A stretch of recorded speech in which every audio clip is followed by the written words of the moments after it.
ভালো করে আমি একটুখানি মশলাটা আর একটু কষে যাই, তার জন্য আবার একটু নাড়িয়ে চাড়িয়ে দিলাম।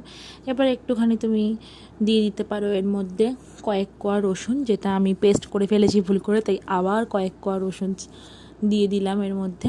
কারণ রসুন দিলে, এরকম গোটা রসুন দিলে খেতে দুর্দান্ত লাগে। তারপর একটু ঢাকা দিয়ে দিলাম 5 মিনিটের জন্য। গ্যাসের ফ্লেমটাকে একদম দেখো মিডিয়াম টু লো করে দিয়েছি। ওই ফাঁকে আমি একটু খেয়ে নিলাম হচ্ছে পেয়ারা। বাবা বলেছে রান্না করতে করতে ফল খাবি, এটা আমার দিদির কথা। তো যাই হোক, তারপর ওর মধ্যে একটু আলু দিয়ে দিয়েছি কয়েক কুচি, কারণ বাঙালির আলু ছাড়া চলে না।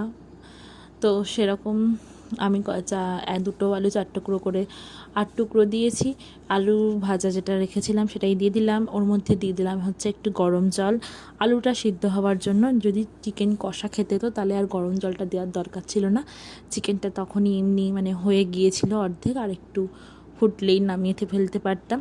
তো আলুটাকে সেদ্ধ হওয়ার জন্য আবার কড়াইয়ে চাপা দিয়ে দিলাম। দেখো এখন কিন্তু জলটা টকবক করে ফুটছে, চিকেনটা আস্তে আস্তে সেদ্ধ হচ্ছে, সাথে আলুটাও সেদ্ধ হয়ে যাবে। প্রপার সেদ্ধ হলে তোমরা বুঝতেই পারবে।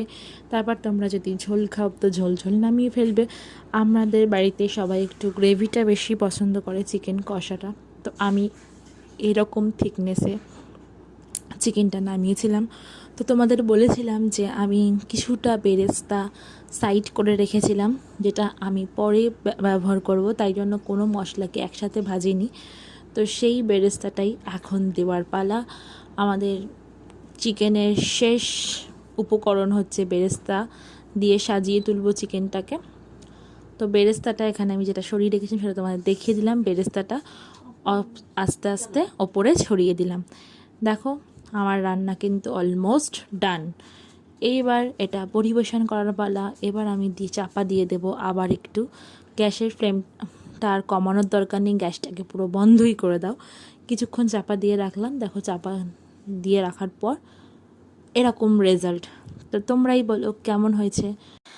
আমাদের বাড়ির সবার তো খেয়ে খুবই ভালো লেগেছে। তো আজকে লাঞ্চে ছিল লেবু, কাঁচা লঙ্কা, আর ছিল পটল ভাজা, ডাল আর চিকেন। আজকের লাঞ্চটা এই দিয়েই করলাম। তো তোমাদের কেমন লাগলো জানিও।